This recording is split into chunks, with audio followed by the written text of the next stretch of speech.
2 মাসের মধ্যে চূড়ান্ত চুক্তিতে পৌঁছাতে একটি রোড ম্যাপ তৈরিতে সম্মত হয়েছে ইরান ও যুক্তরাষ্ট্র। একই সাথে লেবাননে যুদ্ধ বন্ধে একটি আলাদা সেল গঠন করতেও রাজি হয়েছে তারা। পাশাপাশি হরমুজ প্রণালীতে নিরাপদ নৌ চলাচল এবং ইরানের ওপর নিষেধাজ্ঞা শিথিলের মতো গুরুত্বপূর্ণ বিষয়গুলোতেও অগ্রগতি হয়েছে। আলোচনা শেষে দুপক্ষের মন্তব্যই ছিল ইতিবাচক। ওয়ারিসুল ইসলামের রিপোর্টে বিস্তারিত। মধ্যপ্রাচ্যে উত্তেজনার অবসান ঘটাতে চূড়ান্ত চুক্তির লক্ষ্যে সুইজারল্যান্ডে আলোচনা শুরু করেছে যুক্তরাষ্ট্র ও ইরান। রবিবার সুইস শহর লুজার্নে অনুষ্ঠিত হয় প্রথম বৈঠক, যেখানে যুক্তরাষ্ট্রের প্রতিনিধিদের নেতৃত্ব দেন ভাইস প্রেসিডেন্ট জেডি ভ্যান্স ও ইরানের নেতৃত্বে ছিল স্পিকার মোহাম্মদ বাঘের গালিবাফ ও পররাষ্ট্রমন্ত্রী আব্বাস আরাকচি। এই বৈঠকের মধ্যস্থতা করছে পাকিস্তান। দুই পক্ষের এই আলোচনায় গুরুত্ব পেয়েছে হরমুজ প্রণালী দ্বন্দ্বের স্থায়ী অবসান, লেবাননে যুদ্ধবন্ধ এবং পারমাণবিক ইস্যুসহ আরও বেশ কয়েকটি বিষয়। আলোচনা শেষে দুই পক্ষের মন্তব্যই ছিল ইতিবাচক। এক বিবৃতিতে পাকিস্তান জানিয়েছে 60 দিনের মধ্যে চূড়ান্ত চুক্তি নিশ্চিত করার জন্য একটি রোডম্যাপ তৈরিতে সম্মত হয়েছে তেহরান ও ওয়াশিংটন। পাশাপাশি হরমুজ প্রণালী দিয়ে নিরাপদ জাহাজ চলাচল নিশ্চিতে কার্যকর ব্যবস্থা নেওয়ার বিষয়ে উদ্যোগ নেওয়া হয়েছে। এছাড়া লেবাননে যুদ্ধ বন্ধে একটি আলাদা সেল গঠন করতে যাচ্ছে তারা। সব মিলিয়ে প্রথম দিনের বৈঠককে অগ্রগতি হিসেবেই দেখছে পাকিস্তান। অগ্রগতির কথা বলেছেন ইরানের পররাষ্ট্রমন্ত্রী আব্বাস আরাকচিও। তিনি জানিয়েছেন, ইরানের তেল ও পেট্রোকেমিক্যাল রপ্তানিতে ছাড়, অবরোধ প্রত্যাহার, জব্দকৃত কিছু সম্পদ মুক্ত করা এবং দেশটির পুনর্গঠন ও উন্নয়নে বড় পরিকল্পনা নেয়ার বিষয়ে অগ্রগতি হয়েছে। বৈঠক শেষে সন্তোষ প্রকাশ করেছেন মার্কিন ভাইস প্রেসিডেন্ট জেডি ভ্যান্স। তিনি জানিয়েছেন, দুই দেশের সম্পর্ক ভালোর দিকেই এগোচ্ছে। ইরান যদি আঞ্চলিক অস্থিতিশীলতা সৃষ্টি না করে, দীর্ঘমেয়াদে পারমাণবিক অস্ত্র কর্মসূচির উচ্চাকাঙ্ক্ষা ত্যাগ করে, তাহলে দুই দেশের সম্পর্ক পরিবর্তন হতে পারে। আলোচনায় উল্লেখযোগ্য অগ্রগতি হয়েছে, আগামীতে আরও ইতিবাচক অগ্রগতি হবে বলে আশা করছি। সব মিলিয়ে যুদ্ধ বন্ধে কূটনৈতিক তৎপরতায় অগ্রগতি দেখা গেলেও চূড়ান্ত সমঝোতার আগে এখনও বেশ কিছু গুরুত্বপূর্ণ ইস্যুতে আলোচনা অব্যাহত থাকবে বলে জানিয়েছে পক্ষগুলো। ওয়ারিসুল ইসলাম, ৭১। লেবাননে হিজবুল্লাহকে সমর্থনের অভিযোগে ইরানকে হুঁশিয়ারি দিয়েছেন মার্কিন প্রেসিডেন্ট ডোনাল্ড ট্রাম্প। এর জবাবে ওয়াশিংটনকে সতর্ক থাকার বার্তা দিয়েছে তেহরান। একই সময়ে দক্ষিণ লেবানন থেকে সেনা প্রত্যাহারের কোনো পরিকল্পনা নেই বলে জানিয়েছে ইসরায়েল। ট্রাম্প প্রশাসনের কড়া অবস্থানের প্রতিক্রিয়ায় ইরান বলেছে, অঞ্চলকে আরও অস্থিতিশীল করতে পারে এমন যে কোনো পদক্ষেপ নেওয়ার আগে যুক্তরাষ্ট্রকে সতর্ক থাকতে হবে। এদিকে ইসরায়েলের প্রতিরক্ষা মন্ত্রী ইসরায়েল কাটস জানিয়েছেন, দক্ষিণ লেবাননে নিরাপত্তা হুমকি মোকাবেলায় ইসরায়েলি বাহিনীর কর্মকাণ্ডের ওপর কোনো ধরনের সীমাবদ্ধতা নেই এবং সেখান থেকে সেনা প্রত্যাহারেরও কোনো সম্ভাবনা নেই।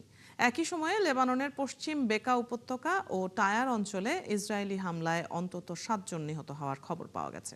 লেবাননের দক্ষিণাঞ্চলে ইসরায়েলের চলমান হামলাকে কেন্দ্র করে মধ্যপ্রাচ্যের ভূ রাজনীতিতে নতুন সমীকরণ তৈরি হচ্ছে।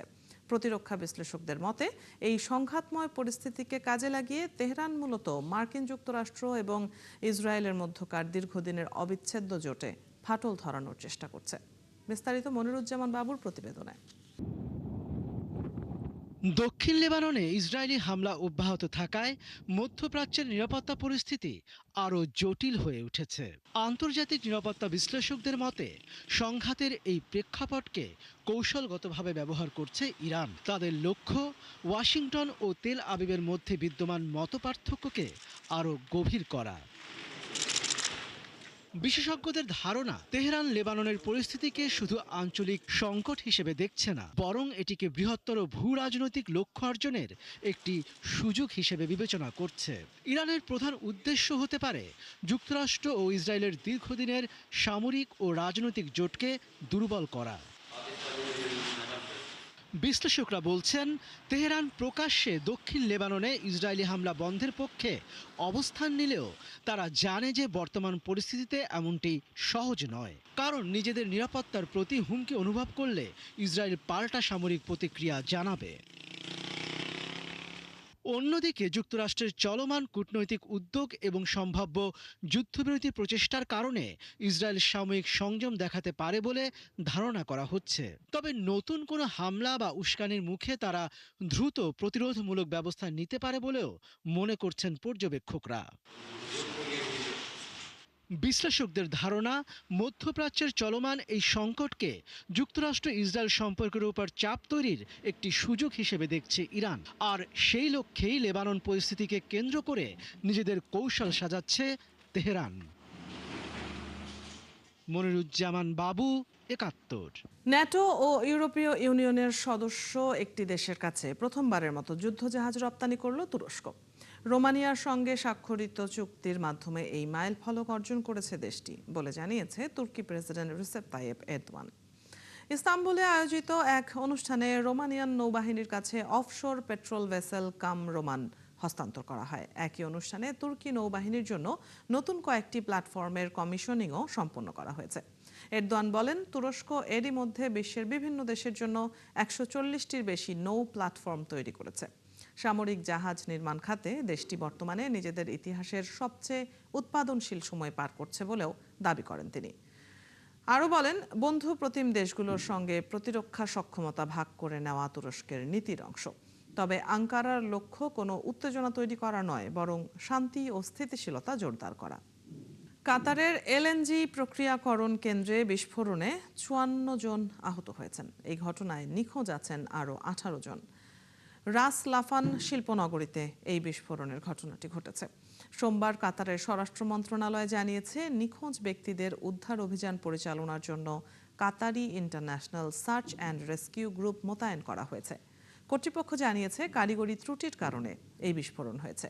স্বরাষ্ট্র মন্ত্রণালয় আরও বলেছে, বিস্ফোরণের কারণে এলএনজি স্থাপনা থেকে কোনো গ্যাস লিক হয়নি। জননিরাপত্তার ক্ষেত্রেও তাৎক্ষণিক কোনো ঝুঁকি তৈরি হয়নি। তবে নিখোঁজ ব্যক্তিদের সন্ধানে উদ্ধার তৎপরতা চলছে। যুক্তরাজ্যে তীব্র রাজনৈতিক চাপের মুখে থাকা প্রধানমন্ত্রী কিয়ার স্টারমার তার পদ থেকে সরে দাঁড়াবেন বলে দাবি করেছেন মার্কিন প্রেসিডেন্ট ডোনাল্ড ট্রাম্প। রবিবার নিজের সামাজিক মাধ্যমে ট্রুথ সোশ্যালে দেয়া এক পোস্টে এমন দাবি করেছেন ট্রাম্প। মার্কিন প্রেসিডেন্ট লিখেছেন, কিয়ার স্টারমার যুক্তরাজ্যের প্রধানমন্ত্রীর পদ থেকে পদত্যাগ করবেন। আরও জানান, স্টারমার অভিবাসন এবং জ্বালানি ইস্যুতে মারাত্মকভাবে ব্যর্থ হয়েছেন। রাজনৈতিক প্রতিদ্বন্দ্বী অ্যান্ডি বার্নহ্যাম ব্রিটিশ পার্লামেন্ট নির্বাচনে জয়ী হওয়ার পর রবিবার স্টারমার তার রাজনৈতিক ভবিষ্যৎ নিয়ে ভাবছেন বলে খবর প্রকাশের পর ট্রাম্প ওই মন্তব্য করলেন। বার্নহ্যামের জয় ক্ষমতাসীন লেবার পার্টির আরও অনেক মন্ত্রী ও এমপিদের মধ্য থেকে স্টারমারের বিদায়ের দাবিকে জোরালো করে তুলেছে। তবে ডাউনিং স্ট্রিট থেকে জানানো হয়েছে, স্টারমার তার পদ ছাড়বেন না। যুক্তরাজ্যের রাজধানী লন্ডনের পশ্চিমাঞ্চলে ভয়াবহ অগ্নিকাণ্ডে ৩ জনের মৃত্যু হয়েছে। শনিবার স্থানীয় সময় সন্ধ্যায় নিউজিল্যান্ড ওয়েতে একটি একতলা বাড়িতে আগুন লাগে। খবর পেয়ে দ্রুত ঘটনাস্থলে পৌঁছে উদ্ধার অভিযান শুরু করে দমকল বাহিনী। ঘটনাস্থলেই 2 জনের মৃত্যু হয়। পরে হাসপাতালে মারা যান আরও একজন। আগুন নিয়ন্ত্রণে আনতে প্রায় ১০০ দমকল কর্মী ও 15টি ফায়ার ইঞ্জিন কাজ করে। অগ্নিকাণ্ডের কারণ খতিয়ে দেখছে দমকল ও পুলিশ। ইউরোপ জুড়ে শুরু হয়েছে তীব্র তাপপ্রবাহ। কয়েকটি দেশে তাপমাত্রা 40 ডিগ্রি সেলসিয়াস ছাড়িয়ে যাওয়ার আশঙ্কা করছেন আবহাওয়াবিদরা। প্রচণ্ড গরমে বিপদ হয়ে পড়েছে জনজীবন। পরিস্থিতির দ্রুত উন্নতির কোনো সম্ভাবনা দেখছে না আবহাওয়া বিভাগ, বরং আগামী কয়েকদিনে তাপমাত্রা আরও বাড়তে পারে বলে সতর্ক করা হয়েছে। শারমিন স্বপ্নার প্রতিবেদন। তীব্র তাপপ্রবাহে দুর্ভোগে পড়েছে ইউরোপের বিভিন্ন দেশের কোটি কোটি মানুষ। দিনের বেলায় ঘর থেকে বের হওয়া কঠিন হয়ে পড়েছে অনেক এলাকায়। সবচেয়ে উদ্বেগজনক পরিস্থিতি ফ্রান্সে। দেশটির ৩৫টি প্রশাসনিক এলাকায় জারি করা হয়েছে তাপপ্রবাহ সতর্কতা। আবহাওয়া বিভাগ জানিয়েছে, কিছু অঞ্চলে তাপমাত্রা ৩৯ থেকে ৪০ ডিগ্রি সেলসিয়াসে পৌঁছাতে পারে। প্রচণ্ড গরমে বয়স্ক, শিশু ও অসুস্থদের জন্য বিশেষ সতর্কতা জারি করেছে কর্তৃপক্ষ। যুক্তরাজ্যেও বাড়ছে তাপমাত্রা। আগামী সপ্তাহে পরিস্থিতি আরও খারাপ হতে পারে বলে পূর্বাভাস দিয়েছেন আবহাওয়াবিদরা। অন্যদিকে স্পেনে জারি করা হয়েছে লাল ও কমলা সতর্কতা। দেশটির আবহাওয়া দপ্তর জানিয়েছে, মঙ্গলবার কোনো কোনো অঞ্চলে তাপমাত্রা ৪৪ ডিগ্রি সেলসিয়াসে পৌঁছাতে পারে। তীব্র গরমের সঙ্গে দাবানলের ঝুঁকিও বাড়ছে বলে আশঙ্কা করা হচ্ছে। পর্তুগালের অবস্থাও ক্রমেই অবনতির দিকে। দেশটির আবহাওয়া বিভাগ জানিয়েছে, মঙ্গলবার ও বুধবার তাপমাত্রা 42 ডিগ্রি সেলসিয়াসের কাছাকাছি পৌঁছাতে পারে। অন্যদিকে জার্মানির বেশিরভাগ অঞ্চলই তীব্র গরমে নাজেহাল। কোথাও কোথাও তাপমাত্রা ছুঁয়েছে 38 ডিগ্রি সেলসিয়াস। একই চিত্র ইতালিতেও। দেশটির বিভিন্ন অঞ্চলে তাপমাত্রা 36 থেকে 37 ডিগ্রি সেলসিয়াসের মধ্যে ঘোরাফেরা করছে। জলবায়ু পরিবর্তনের প্রভাবে ইউরোপে তাপপ্রবাহের তীব্রতা ও স্থায়িত্ব বাড়ছে বলে মনে করছেন বিশেষজ্ঞরা। আবহাওয়া বিভাগ বলছে, অন্তত আগামী কয়েকদিন স্বস্তির কোনো সম্ভাবনা নেই। শারমিন স্বপ্না, ৭১। রাশিয়ার দখলে থাকা ক্রিমিয়ার কেট শহরে তেল ডিপোতে হামলার দাবি করেছে ইউক্রেন। দেশটির প্রেসিডেন্ট ভলোদিমির জেলেনস্কি জানিয়েছেন, ইউক্রেনীয় বাহিনী এই হামলা চালিয়েছে। ইউক্রেনের মানববিহীন সিস্টেম বাহিনীর কমান্ডার রবার্ট মাদিয়ার ব্রভদি কেটচের তেল টার্মিনাল এবং কুরোর্তনে এলাকায় রুশ রাডার স্টেশনে হামলার ভিডিও প্রকাশ করেছেন। ভিডিওর স্থান কেচ ও কুরোর্তনে বলে শনাক্ত করা হলেও ফুটেজের তারিখ নিশ্চিত করা যায়নি। এদিকে রাশিয়ার নিযুক্ত ক্রিমিয়ার গভর্নর দাবি করেছেন, ইউক্রেনীয় ড্রোন হামলায় নিহত 4 জন এবং 28 জন আহত হয়েছেন।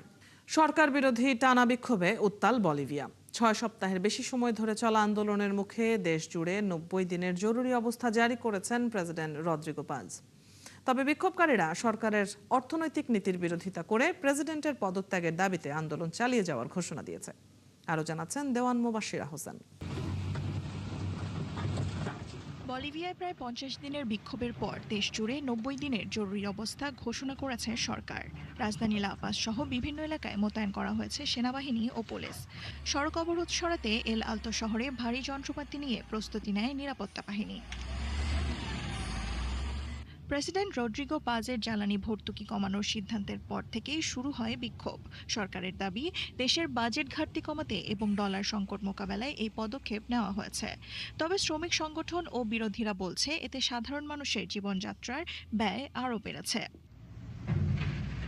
বিক্ষোভকারীরা জ্বালানির সংকট, নিত্যপণ্যের দাম বৃদ্ধি, বেতন বাড়ানো এবং প্রেসিডেন্টের পদত্যাগের দাবি জানিয়ে আসছে। জরুরি অবস্থা ঘোষণার পর রাজধানী লা পাজের অনেক রাস্তা ছিল ফাঁকা। গণপরিবহনের অপেক্ষায় থাকা সাধারণ মানুষ বলছেন, দীর্ঘদিনের অবরোধে ভোগান্তি চরমে পৌঁছেছে। আমাদের অনেক কষ্ট হয়েছে, খাবারের সংকট হয়েছে, প্রয়োজনীয় জিনিসের দাম বেড়েছে। সরকারের এই সিদ্ধান্ত ভালো হয়েছে বলে মনে করি। জরুরি অবস্থা ঘোষণা করা ভালো সিদ্ধান্ত। 50 দিন ধরে আমরা আটকে ছিলাম, খাবার, চিকিৎসা ও ওষুধের সংকট ছিল। এদিকে দেশটির প্রভাবশালী বামপন্থী নেতা ও সাবেক প্রেসিডেন্ট ইভো মোরালেসের সমর্থকরাও আন্দোলনে সক্রিয় রয়েছে। প্রেসিডেন্ট পাজ অভিযোগ করেছেন, এই আন্দোলন গণতান্ত্রিক স্থিতিশীলতা নষ্ট করার একটি পরিকল্পিত চেষ্টা। তিনি সতর্ক করেছেন, সড়ক অবরোধ অব্যাহত রাখলে আইনি ব্যবস্থা নেওয়া হবে। দেওয়ান মুবাশশিরা হোসেন, ৭১। বাংলা সংস্কৃতি ও ঐতিহ্যকে প্রবাসে নতুন প্রজন্মের কাছে তুলে ধরতে যুক্তরাজ্যের রাজধানী লন্ডনে অনুষ্ঠিত হয়েছে বর্ণাঢ্য বৈশাখী মেলা। নানা সাংস্কৃতিক আয়োজন, দেশীয় খাবার এবং ঐতিহ্যবাহী পণ্যের সমাহার ছিল মেলার প্রাঙ্গণে। স্থানীয় আই অন টিভির আয়োজনে এই মেলার মাধ্যমে সবাই প্রবাসের মাটিতে খুঁজে পেয়েছিলেন এক টুকরো বাংলাদেশ। নাচ, গান আর দেশীয় পণ্য কেনাকাটার মধ্য দিয়ে আনন্দ ভাগাভাগি করে পুরো দিন মেতেছিলেন প্রবাসী বাংলাদেশিরা। বিস্তারিত আরিফ মাহফুজের রিপোর্টে।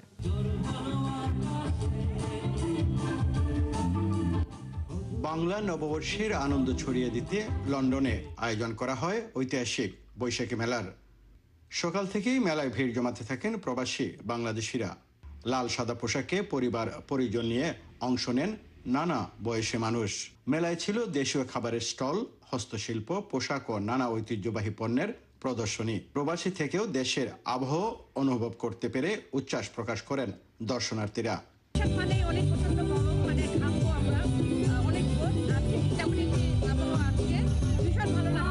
বাংলাদেশের বাইরে প্রবাসে ইংল্যান্ডের মতো জায়গায় যে বৈশাখী মেলা হয়, এটা আসলে আমাদের জন্য, প্রবাসীদের জন্য খুবই জরুরি। কারণ আমাদের বাচ্চারা আমাদের বাঙালি কৃষ্টি সভ্যতা সম্পর্কে জানতে পারে। বাঙালি এক জায়গায়, বাঙালি খাবার, বাঙালি কাপড়, বাঙালি গান, নাচ, আনন্দ, একটুকু বাংলাদেশ। মনেই হচ্ছে না ইংল্যান্ডের মাটিতে একটা বাংলাদেশি মেলা হচ্ছে, মনে হচ্ছে ফুল বাংলাদেশ, পুরো মাঠ বাংলাদেশ। আমাদের বাচ্চারা, আমাদের জেনারেশনরা এটি দেখতে পারতেছে যে আমাদের বাংলাদেশের একটা ছোট্ট বাংলাদেশ, এখানে সব বাঙালিদের মিলন মেলা। মেলায় অন্যতম আকর্ষণ ছিল সাংস্কৃতিক অনুষ্ঠান, নাচ গান এবং লোকসঙ্গীতের পরিবেশনায় মুগ্ধ হন উপস্থিত দর্শকরা। আয়োজকরা বলছেন, সাংস্কৃতিক ঐতিহ্য ধরে রাখতে প্রবাসে এ ধরনের আয়োজন গুরুত্বপূর্ণ ভূমিকা রাখছে বলে মনে করছেন তারা। হাজার হাজার লোক একত্রিত হয় বৈশাখী মেলায়, আমাদের মধ্যে ব্রিজ তৈরি হয়, আন্ডারস্ট্যান্ডিং তৈরি হয়, একে অন্যকে জানা যায়, প্রমাণ করা যায় ব্রিটিশ বাংলাদেশি আর ইউনাইটেড। এবং আমাদের আজকের প্রজন্মের সামনে আমাদেরকে, আমাদের বাংলাদেশকে, আমাদের ইমোশনকে তুলে ধরা যায়।